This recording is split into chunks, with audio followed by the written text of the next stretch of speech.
guys, I'm here today to do my March wrap up. I've been putting it off because the books I read in the first half of March, pre-social distancing, seem like a long time ago. But obviously the longer I put it off, the harder it gets, so we're just gonna go for it. So the first book I read in March was actually a YA book, and I really enjoyed this. And this is Hold Still by Nina LaCour.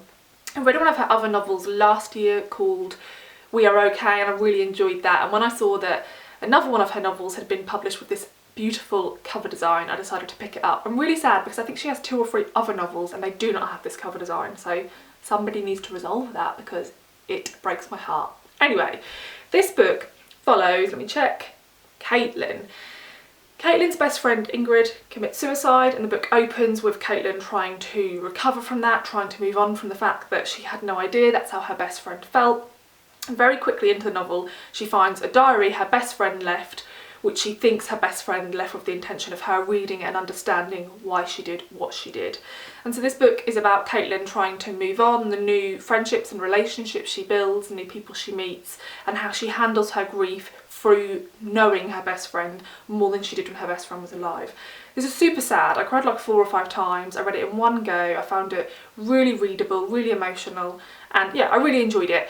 I very rarely absolutely wholeheartedly love a YA novel, and I think in part that's because they're so readable. I read them in one sitting, and I find when you read a book in one sitting, for me it doesn't stick with me loads, but I really enjoyed this, one of the best YA novels I've ever read, and I definitely recommend it. There's that one. And then following that, I was a bit unwell for a week or so, nothing to do with what's going on at the moment, but I had quite bad migraines and just couldn't really concentrate, so I had a few days off work sick, and during that time I couldn't concentrate on the normal books I would read, so I reached for a few more YA books, and I had No Big Deal by Bethany Rutter out from the library, and I read that again in one day and really enjoyed it. So it's a contemporary novel about a protagonist who identifies as fat, and she is I think 16, 17, and she has always been absolutely fine with that, but then right at the start of the novel she goes to kiss a boy, which she's never done before, and she feels like he decides not to kiss her because of her size, and she starts to question, you know, I feel okay with it but other people don't, and how does that impact on my life and how I move forward. And then she meets a guy who's a couple of years older who works at a local record shop, and she starts to have, you know, interest in him, and things move on from there. I thought this book was really great. It was a really fun read. I really enjoyed the fact that the narrator was really into the music I'm into, which I'm pretty sure is because Bethany Rutter is into the music I'm into, and I don't think that sort of music is generally mentioned a lot in a lot of the fiction I read, so that was really nice because music played a big part in the novel with this guy she's interested in working in a record shop and herself being really into music. I thought it was really a positive book, super optimistic. She was a really powerful, driven character, which I enjoyed. I thought at points the way she was really confident, she was sort of like an agony aunt to all of her friends without ever really having any personal experiences to be able to give that advice. I thought that was a little bit overdone, but other than that I really enjoyed it. I'd give this like a 3-star, you know. For me, like I said, I read YA in like one go, so they're not like super memorable, but I know she has a new book coming out this summer and I'll definitely pick it up, so I'd really recommend that if you want like a pick-me-up. Then I read All the Invisible Things by Orlagh Collins, and to be honest, this one I also read in one go, but it sort of annoyed me a bit, and even now, you know, a few weeks later, it's quite forgettable, so I'm going to try and remember it. It is about a girl whose mother died quite a few years before. When her mother died, they left their flat in London and moved to live with her aunts in the countryside, and they've decided now to come back to London, herself, her dad and her younger sister. And when she moved away from London, she left behind her best friend, who was a guy, and she comes back and they haven't spoken in years, and it's about them trying to rebuild that friendship, her feeling that she thinks she's bisexual but that no one else really knows, and that this friend of hers doesn't know, and how does she tell him that, and then he has all this stuff going on. And I think that was my issue with the book, and I read quite a few reviews where other people had the same issue. The book is sold as the premise being, you know, she's coming back to this place she's from, she thinks she's bisexual, nobody knows, how does she broach that, how does she deal with that, and I thought that as a plot line was really good. She starts to build a friendship with a girl she meets, and I thought that relationship was brilliant. I really enjoyed all their dialogue and all the scenes with them. But it started to get a bit sidetracked by the male protagonist's issues with some sexual stuff he had going on, and I just didn't think that was super developed, and also just wasn't the most interesting plot line, so when that ended up being the main story I just didn't enjoy it as much. So yeah, it was an okay read. I don't regret reading it, but it wasn't fantastic. Then lastly for YA, I decided to reread, this was one of my absolute favourite books when I was a teenager, and I don't even know how many times I read it, and that is, and I never know how you say this, I probably should have checked, Tithe? I always said it Tithe, but I think it might be Tithe, by Holly Black. So I recently read her Cruel Prince books, and they're super like enjoyable, they're really fun to get through. They have a lot of problems, but you know, I enjoy them in the moment. And I knew that when I was sort of 14, 15, I absolutely loved this first book. Now this was actually a trilogy, and I remember trying to read the second book, which I think is called Valiant, and really not enjoying it, so I never carried on past. But I saw this had recently come out in this sort of bound up edition, and I thought, I'm going to give it a go and reread a sort of teenage favourite of mine. And yeah, do you know what, I had heard a couple of people say this hadn't dated that well, and I really don't think it has. So, you know, similar premise. This is about a character who's living in the human world, who discovers they have links to the sort of the dark fairy world, end up going into the dark fairy world, there's a romance, stuff happens. But it's really short, it's only a couple of 100 pages, way shorter than I remembered it being. There is no drive to the romance at all. She meets the guy once, thinks she's in love with him. Like, I remember thinking he was amazing, like being completely in love with him, really wanting their romance to work. They're in like 3 scenes together, there's no reason for them to be together, it's ridiculous. And also, something I had a bit of an issue with is, well, quite a big issue with really, and I think this would never happen now, and I'm sure Holly Black must think to herself, oh, I wish I hadn't done that. I'd be surprised if she didn't think that. Our main character, we find out, has some links to the fairy world, but at the start she is told that her mother is white and she's never met her father, and her mother said he was the Asian frontman of a rock band. That's all you get told about his ethnicity. And our main character has blonde hair, but she says her facial features represent as Asian. And so there's lots of comments about how sexy it is that she's this blonde Asian chick, and it's a little bit fetishised and it's uncomfortable, particularly seeing as it's a white author who's writing it. So yeah, not good. I do love how she does dark fairy stuff. I think the way she writes food and outfits and stuff like that is great, but I wouldn't recommend, and I'd give this like 2 stars. So yeah, bizarre, because I absolutely love this book when I was a teenager. We're going out of order now because I actually read these few books right at the end of the month, but they're sort of mid of the road books for me, so I'm going to save the books I enjoyed the most to the end. So, well, actually this one isn't middle of the road, it's just that I've read it before and I've mentioned it on this channel before, and that is Jane the Fox and Me by Fanny, Britt and Isabelle Arsenault. This is a graphic novel. It's very, very short. It's about a young girl living in Canada who's being bullied by her friends and is a bit obsessed with her weight, and she really doesn't like herself, and she escapes into Jane Eyre novels, and it's about her finding a new friend, and she sees a fox briefly, and it's a really short story. I didn't love it as much as I did the first time, but it is really cute and I love the artwork, so I would definitely still recommend this one. And then another one I picked up was A Kind of Intimacy by Jenn Ashworth. This is the 3rd Jenn Ashworth I've read, and it's definitely the weakest, and I think this is her debut novel. And what I'd say about this one is it's very good at what it does, but it just doesn't do anything very original.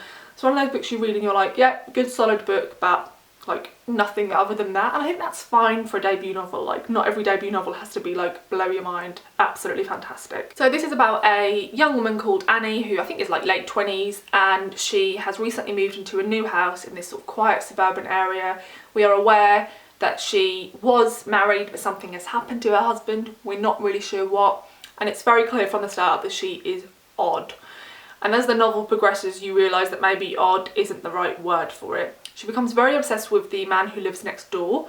However, he has a partner, and so she starts to do nasty things to their house and to their things in order to try and disrupt the woman's life. But she also thinks that her and this man have this deep connection. Like, they might see each other one day at the bins, and she thinks that's like a blossoming romance, and things that to him are nothing, she reads into them being like massive things about the relationship they're going to have in the future. So this is, you know, really interesting in that the darkness is handled really well. You do read this feeling quite tense, but I will say that it's very clear where this is going to go.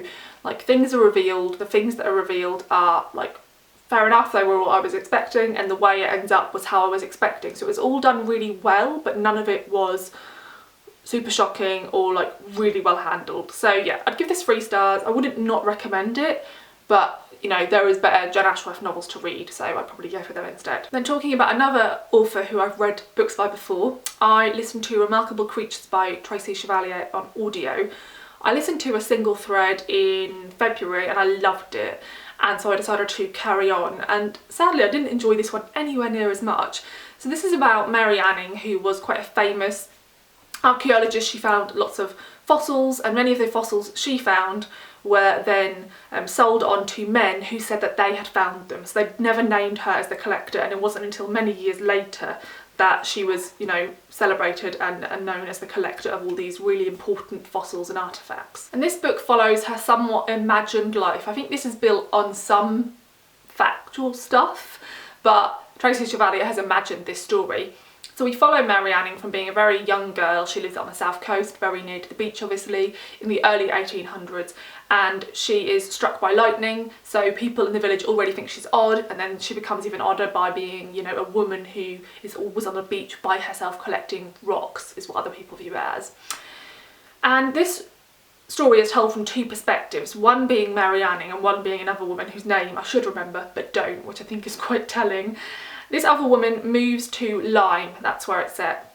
She moves to Lyme with her 2 sisters because they are all unmarried spinsters and their brother wants to put them somewhere sort of cheap to house them. And she is also into fossils, she collects fossil fish, and so her and Mary Anning become really close. And this follows them over sort of 10-15 years, I guess, as they sort of have these these shared passions with fossils, but then also these conflicts with these men who come into their lives who they collect fossils for. There's a lot of commentary on the difference in education and class and wealth between the 2 of them. So this was enjoyable, but it was just absolutely nothing special. I found it quite long, and at points I found both the characters quite annoying, and I don't think you're really supposed to. So yeah, I gave this 3 stars. I'm definitely going to carry on with more Tracy Chevalier, but for me a single thread was significantly better. I only read 1 non-fiction in March, which is quite a shame, but it actually took me the whole month to read this one, and that is Always Another Country by Sisonke Msimang. So I feel quite conflicted about this because I actually think it's a really strong memoir and I think a lot of people should read it. However, I think my lack of knowledge about African politics, particularly in regard to South Africa's history, probably played a part in me not enjoying this memoir as much as I could have done. So Sisonke was born to a South African guerrilla father, and they had to move a lot. They moved through quite a lot of countries in Africa, and they moved to Canada and then back, and then she went to university in the US, and then they went back to South Africa, and it sort of follows her story from there, and it follows her all the way really to the present day where she's married with children and the countries they decide to live in. And I felt like the first section of this memoir I loved. I love coming of age stories, and so when that's dealt with in memoir form, I think it's really, really strong. There are a lot of people in this book. They have a lot of family friends who are almost like family to Sisonke, so she calls lots of them auntie and uncle, and I got a little bit confused at points with who these people were and like how close their houses were to one another. I think just logistically at points I felt like she didn't necessarily ground you, but that could have been down to me just not following it brilliantly. But I thought that those sections were really strong, and I think a lot of that is just due to my particular interest. I also felt like the early teen years were really interesting. That's when she really starts to grapple with feeling this loss of home, feeling displaced, particularly when they're in Canada, and suddenly being aware of her race. I think what's really interesting is she moves to a lot of African countries in which people who are from South Africa are really sort of honoured. So she's never felt prejudiced against because of the colour of her skin, and suddenly when she's in Canada she does. And then I thought the ending was really strong. She starts to work for an NGO, and she has lots of conflict with her husband, who's white Australian, about where they should live with their children, and the fact that things are different in South Africa now. They can go back, but actually she had all these hopes and aspirations for the country South Africa could be, and it hasn't met that, and it takes her a lot of years to really come to terms with the fact that there are still a lot of issues with South Africa, and actually staying wedded to a country that is perhaps unsafe to live in just for the sake of saying, but it's my country and I should be here, is perhaps not the best idea. And one of the things she talks about, which I find particularly interesting, is this idea of if you want to make a place better, Do you stay and try to fix it yourself, or do you save yourself and your family from this place that has issues and remove yourself from the equation? And I think that's what she really struggles with, the idea of if I walk away, then I'm sort of giving up on my own country after years of not having been able to be in my own country. So I think this had so much to say. I really enjoyed it, but I think if I had better historical and political knowledge of South Africa and other African countries, I would have got more out of this. So if you have more knowledge than me, which I'm sure many of you do, this is definitely a really good memoir to pick up. Okay guys, we're on to the final 3. So 2 of those are Women's Prize long list books that I borrowed from the library. This one is How We Disappeared by Jing-Jing Lee. I would never have picked this up if it wasn't for the Women's Prize long list. I hadn't even heard of it, and when I did see it on the long list, I looked at it, didn't love the cover. There was a different cover edition I saw which I just wasn't a fan of, and I read the blurb and I was like, oh, that sounds interesting, but it didn't really draw me in. And I'm so glad it was on the long list because I've really enjoyed it, and actually out of the ones I've read so far, this would be one of my 6 for this shortlist. I will talk about this more later in the month when I read more of them, but I really enjoyed this. So this is set over 3 point of views, but 2 of those point of views are the same person, which I think was a really interesting decision. So it's set in Singapore in 1942. Japanese troops sweep down into Malaysia, and we follow Wang Di as a young girl and how this affects her and her family. We also follow Wang Di in present day, and also a young boy called Kevin in present day, and them trying to piece together their stories. And in Kevin's case, his grandmother has just died, and as she died, he recorded her on a voice recorder when she was apologising for this secret she'd kept from her son, and he decides to try and uncover that secret. In the present day storyline from Wang Di's perspective, she's now a very old lady and her husband has just died, and for years he tried to talk to her about what life had been like for him during the war, and she would never listen. And during his dying moment, she started to tell him her story. And so she's now realising that there's things about him she wished she'd known, and she wishes she'd spoken to him many years before about what had happened to her. And so in going back and seeing her story told, you're really getting that narrative, all those things she wishes she'd said. And as we hear that, we start to piece things together from Kevin's story as well. I loved it. I thought all the perspectives were done really well. Kevin reads as a young boy. Wang Di as an older lady was my favourite perspective. She's very poor. She moves from this apartment block where everybody knows one another and keeps their doors open to this apartment block where she's really closed off and people think she's a bit odd, and I thought that felt really lonely and sad. And then the past narrative is devastating. One thing I'll say about this, which I think is done perfectly, is that there's some really horrific moments in this book, okay? This book is traumatic and there's lots of triggering things, but she never steps over too far. You know what happens, it's awful. There's an awful lot of violent and sexual abuse in this novel, I'm just going to warn you. And she tells you about it, but she doesn't ever spend pages just telling you this is exactly what happened, I'm going to describe every moment. She doesn't go too far, I wouldn't say. So for me, this was a period in history I knew next to nothing about, which I'm ashamed to say, and it made me realise that actually I am fascinated by learning more about this sort of history, because it's devastating, the things that happened, the way these people's lives were affected. People in some cases who, you know, are still alive today are having to live with the things they had to do to survive. It's horrific, and I just thought it was great, and I would really recommend this. Now, this didn't tip over into the 5-star category for me, because what I've had a lot of people say, and I agree with, is this is a really solid historical fiction. I really enjoyed it, I found it really interesting, I thought all the characters were great, but the writing style itself isn't like super beautiful or anything like that. So this is a 4-star read for me, but I really enjoyed it and I'd really like more people to pick it up. And I'd love recommendations for more novels like this if you have them. And then we have Nightingale Point by Luan Goldie. So I really enjoyed this as well, and I found this a super quick read. This is one of those books, if you really wanted, you could read in one sitting. And I think the best way I can describe this, and I don't mean this in a negative way at all, this made me think that if Jacqueline Wilson wrote books for adults, this is the sort of thing she'd bring out. We're following a group of people who live in a block of council flats and their story. We're introduced to 4 or 5 people and what's happening in their day, and then an event happens and we watch them in the following sort of months and sometimes years following that event. I don't really want to spoil what the event is, although I think a lot of people I know like have sort of figured it out quite early, but I think it's better to go in not knowing really. So I really enjoyed this. I thought it was really, really readable. I enjoyed the different perspectives. We have these two brothers who are sort of similar in age, who are living in this apartment together after their mother passed away and their grandmother left.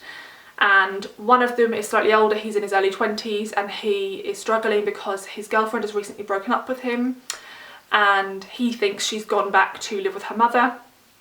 But we know that she's actually locked upstairs in her father's apartment because her father seems pretty mentally unwell, and so he's locked her up there because he doesn't want her to be with this other guy because this guy's black and her father's racist. And then we also follow the younger brother, who has his own thing going on and is trying to sort of not get caught up in this local gang. And then we follow Mary, who is their Filipino neighbour, whose husband travels around the world all the time being an Elvis impersonator, and she's been having an affair and he's coming back to see her and she doesn't really know what to do.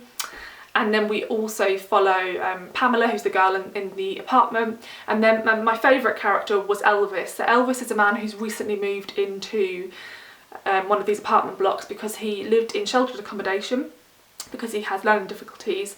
But he has been moved into an apartment block where he looks after himself and he has a nurse come in a couple of times a day to check he's doing okay and to sort of cook him food. And we follow these people as they move through their life, and then this incident happens and what happens afterwards.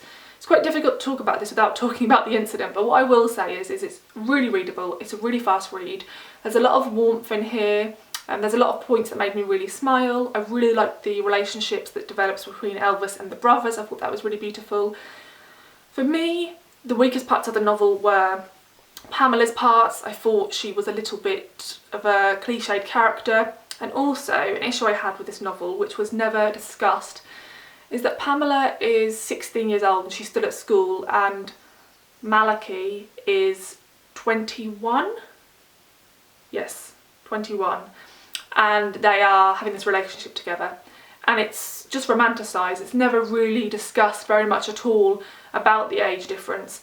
And I don't know, my brother's 22, if he started going at the 16 or 17 year old, I'd take him to one side and say, there's a fucking problem here. So yeah, wasn't into that. And I do think that there are points in this book when, like, there's a bit right at the start where she describes a sofa and she says that the throw has slipped off the sofa, showing the poverty underneath. And I was a bit like, you don't have to be so tell and not show. You could have told us other things about the room to make us aware that these people don't have a lot of money, other than just being like, look at the poverty underneath the sofa. So yeah, it's not excellently written, but it was very readable and I really enjoyed it, and I would probably pick up more of her books in the future. And then the last one I want to talk about was my favourite book of the month by far. I listened to this one on audio and it was actually a reread for me, and that was Small Island by Andrea Levy. This was one of the winners of the Women's Prize, and they're doing this thing where they're encouraging you to read the last 19 years of winners, because this year will be the 20th year. So I thought I'd give that a go. I'd forgotten nearly everything about this book. I absolutely loved it. I read it when I was 16, and so I think a lot of the things to do with colonialism, class, racism, all those things I probably wouldn't have understood to the level I do now as a reader, so I'm really, really glad I reread it. So this book follows 4 different perspectives, and there's 2 married couples within those perspectives. We have Hortense and Gilbert, who are from Jamaica, and we have Queenie and Bernard, who are from England. And this is very much focused around what happened during World War II. This book is non-linear, so we sometimes are in Queenie's childhood, and then we might go to Hortense's present day, and then jump to Gilbert first coming to Britain, and then jump to Bernard being in the war in India. So that sounds confusing. It's really not. It's really easy to follow, and by it being told out of chronological order, you have things revealed to you slowly that you wouldn't necessarily know. So in part, why these characters come into one another's lives is that Queenie is left in a very large house in London when Bernard goes away to war, and she allows Jamaican people to rent rooms, and lots of her neighbours don't like this. They're really racist, they do not want black people down their street, and they keep knocking on Queenie's door saying, you know, what the hell's your problem? We want these black people out. They don't say that nicely. as you find out about Queenie's history, you find out why she is one of the only people who will rent rooms to black people. And what I love about this, and what I probably wouldn't have understood as much as a 16-year-old, is that Queenie herself is still racist, right? She still says things like, when she first meets Hortense, she'll be like, I'll show you where the shops are. And when Hortense looks confused because she's like, why the hell are you not dressed smart enough to go to the shops? Because Hortense is amazing. Queenie thinks that Hortense looks confused because she doesn't think a black and a white woman should walk to the shops together. And so Queenie's like, oh no, don't mind. I don't mind being seen with you. Like, she's the nicest person ever, and not realising, obviously, just saying that alone is super racist. This book has so many comments on the British Empire, on colonialism. It will make you sick. Like, I could talk about this book for hours. Like, one of the things that was really interesting from Gilbert's perspective was he learned so much at school about the British Empire, and they were told time and time again in Jamaica that Britain is the mother country. It's the country you should go and fight for in the war. And then suddenly he gets there and they're like, we don't want you to fight for us. This isn't your country. What are you doing here? Like, where are you from? Where the hell's Jamaica? What is Jamaica? And he knows all this stuff about the British Empire. He knows, like, where every single different thing that the British Empire exports is made in Britain, but nobody knows anything about Jamaica. And it's so interesting how uneducated all the British people assume he must be compared to how much knowledge he has about their country, even more than they do. Each character individually is fascinating. Hortense is so fiery. She's absolutely amazing. She's really quite stuck up. She's from a much higher class background than Gilbert. And when she first comes to London, she literally cannot believe she's going to have to live in this tiny shabby room. And watching their relationship develop is beautiful. I just absolutely love this book, and it's devastating, right? I cried a lot towards the end. And I would personally recommend this on audio. I don't often listen to literary fiction on audio because sometimes I worry that you lose out. I'm telling you, you'll lose out if you read this book physically, because the audiobook is phenomenal. I kept thinking there was 4 audiobook narrators because the voices are so different. And then I looked and it's not, it's all Andrea Levy doing all 4 voices, and it is amazing. And Queenie's from like Lancashire or somewhere, so she has like a Lancashire accent, or Yorkshire maybe? People from Lancashire and Yorkshire are going to hate me now. And then, like I said, Bernard's from London, he's quite well spoken, and then Hortense and Gilbert are from sort of different classes within Jamaica, so they speak quite differently. And the inflection she puts into each of these characters' voices is phenomenal. It's one of the best books I've ever read. I really would love more people to pick it up if they haven't already. I could just keep running on, because when I was reading it I was just thinking, it's one of those novels when you read it and you're like, how has she fit in so many themes but done them all 10 out of 10? Like, how is that possible? At the same time as having the perfect pace, the best characters, the most beautiful writing. It's really funny, it's heartbreaking, it's everything. Please, please read it and give it a go on audio, because as I said, it's amazing. So I thought this video would be short. It hasn't been short. I've rambled on for ages as always, but do let me know if you've read any of these books. Do let me know your thoughts. I'd love to hear them. And also please feel free to recommend me more historical fiction books like How We Disappeared and Small Island, because I thought they were really interesting and I really enjoyed them. Thanks for watching. Bye.